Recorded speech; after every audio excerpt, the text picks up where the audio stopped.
ধুনীয়াকৈ মাছখিনি ফ্ৰাই কৰি লওঁ।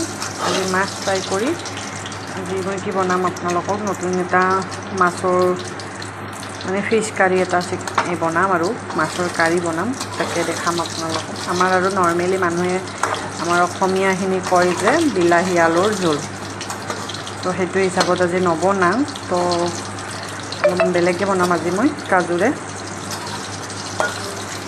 মাছ ভাজা হৈ গ'ল, তাতে দুখিলা তেজপাতা আৰু এটা শুকান জ্বালা দিছোঁ, অকণমান ফুৰণ অকণমান। আৰু এইখিনি এতিয়া ধুনীয়াকৈ তেলখিনি গৰম হৈছে আৰু এইখিনি যিখিনি মই পেষ্ট বনাই ৰাখিছোঁ, ইয়াতে বিলাহী, আদা ৰহুন, তাৰপিছত কাজু সকলোখিনি বস্তু এতিয়া ধুনীয়াকৈ মই ইয়াতে পেষ্ট বনাই লৈছোঁ আৰু পেষ্টখিনি মই ইয়াতে দি দিলোঁ। এইখিনি ধুনীয়াকৈ একদম ৰঙচুৱা হোৱালৈকে ভাজিব লাগিব আৰু এইখিনি হৈ থকালৈকে আমি আৰু এটা কাম কৰি লওঁ। ধুনীয়াকৈ মই এতিয়া গোটেইখিনি মছলা, হালধি, তাৰপিছত কাশ্মীৰী, কাশ্মীৰী, তাৰপিছত পিঁয়াজ, জিৰা, ধনিয়া, এনেকৈ গোটেইখিনি দি এইখিনি এতিয়া মই পেষ্ট বনালোঁ। ইয়াতে এতিয়া ধুনীয়াকৈ মই ফ্ৰেছ দৈ ইয়াতে 2 চামুচ দি দিম। ধুনীয়াকৈ মই ইয়াত নিদি এতিয়া মই এইখিনি ধুনীয়াকৈ মিলাই লওঁ।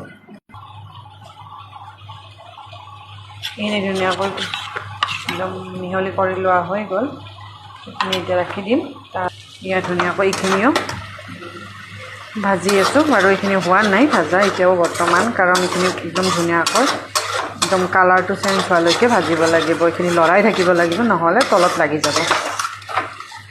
আৰু ইয়াতে অকণমান চেনি দিম, কাৰণ তেতিয়াহ'লে যিটো মানে বিলাহীটো অকণমান টেঙা টাইপৰ হয় না, সেইটো কাৰণে ভাল নালাগিব বাৰু। মই খাওঁ, কিন্তু সিহঁতৰ ভাল নালাগিব পাৰে, সেইকাৰণে অকণমান টেঙা ভাৱটো যোৱাৰ বাবে অকণমান চেনি দিছোঁ। আৰু এইখিনি ধুনীয়াকৈ ভজা হৈয়ে গ'ল, একদম বহুত বেছি ধোঁঙা হৈ আছে। আৰু এইখিনি ভজা হোৱাৰ লগে লগে এইখিনি যিখিনি মই পেষ্ট বনাই ৰাখিছোঁ, পেষ্টখিনি ইয়াতে দি দিম। আৰু যিখিনি পেষ্ট দিলোঁ দি পিনি এতিয়া ধুনীয়াকৈ এইখিনি আৰু লৰাব লাগিব আৰু ভাজিব লাগিব, নহ'লে দৈখিনি লাৰি নাথাকিলে তলত লাগি যাব।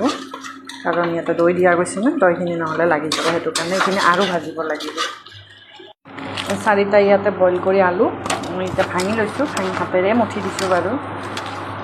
ধুনীয়াকৈ ইয়াতে দি দিম আঞ্জাখন অলপমান, তেতিয়াহ'লে মানে কাৰীটো খাবলৈ টেষ্ট হ'ব আৰু অকণমান গাঢ় হ'ব, নহ'লে পাতল হ'লে খাই ভাল নালাগিব, সেইটো কাৰণে। আৰু ইয়াতে মই অৱশ্যে নিমখটো দি দিছোঁ, কিন্তু মই স্কিপ হৈ গ'ল।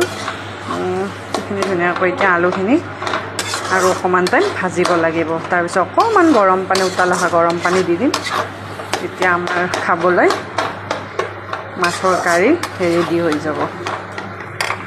ইয়াত ধুনীয়াকৈ উতলি আছে, ইয়াতে অকণমান উতাল অহা গৰম পানী দি দিম, তেতিয়াহ'লে আৰু গ্ৰেভিখিনি দিবৰ কাৰণে। আৰু ইয়াতে মাছখিনি দিম, এতিয়া উতালিব ৰাখি দিম। খুব বেছি কাঢ়াও নবনাওঁ আৰু খুব বেছি পাতলো নবনাওঁ। এতিয়া ধুনীয়াকৈ এইখিনি ইয়াত ধুনীয়াকৈ উতলিছে, উতলিলে এতিয়া মাছখিনি ইয়াতে মই দি দিম। গেছত উতলি আছে, ধুনীয়াকৈ মাছখিনি দি দিছোঁ। মাছখিনি দি অকণমান লৰাই দিম আৰু উতলিবৰ কাৰণে ঢাকোন লগাই ৰাখি দিম। ফাইনেলি আমাৰ এয়া মাছৰ কাৰী বনি গ'ল। আৰু ধুনীয়াকৈ অকণমান ইয়াতে বাটাৰ দিম, গোন্ধটো আৰু খাবলৈ খুব বেছি টেষ্ট হয়।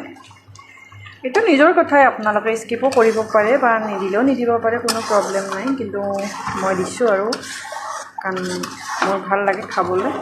এনেকৈ দি পিনে হৈয়ে গ'ল বাৰু মোৰ মাছৰ কাৰী, ফিছ কাৰী বনি গ'ল। আপোনালোকে তেনেকৈ কেতিয়াবা বনাই খাব, কাজু, বিলাহী, পিঁয়াজেৰে এনেকৈ ফিছ কাৰী বনাব। মাছৰ কাৰী খাই ভাল লাগে, জোলনো আমি বাৰু কিমান খাম, এনেকৈ কেতিয়াবা কাৰী বনাই খাব লাগে, ভাল লাগে। খাব আপোনালোকৰ নিশ্চয়। অৱশ্যে এয়া হৈছে আজি লোকেল মাছ, লোকেল ৰৌ মাছ। Bye bye.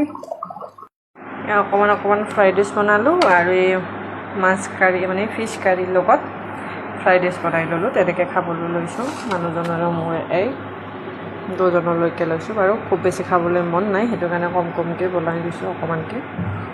আৰু পাপাৰ কাৰণে বনাইছোঁ, পাপাক দিছোঁ বাৰু খাবলৈ। আজিৰ আমাৰ ৰাতিৰ সাজৰ কাৰণে ইমানেই আছিলে।